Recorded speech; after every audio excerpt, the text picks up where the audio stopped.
तर भंडाऱ्यामध्ये वादळी वाऱ्यासह झालेल्या पावसामुळे भातपीक जमीनदोस्त झालंय. धानाचंही मोठं नुकसान झाल्यानं शेतकऱ्यांना मोठा आर्थिक फटका बसलाय. नुकसानाचे पंचनामे करून भरपाई देण्याची मागणी शेतकरी करतायत.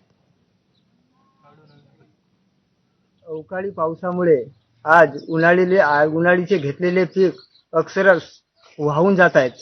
तरी ह्या युवा शेतकऱ्यांनी आज जे उन्हाळी धान लागवड केलेली आहे, आज त्यांचे रोज एक हप्ता झाला, आज रोज पाणी येत आहे.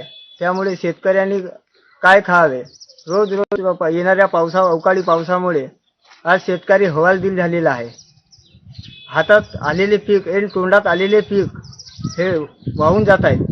तरी शासनाने याची मदत करावी, अन्यथा शेतकऱ्याला आत्महत्या केल्याशिवाय पर्याय उरला नाही.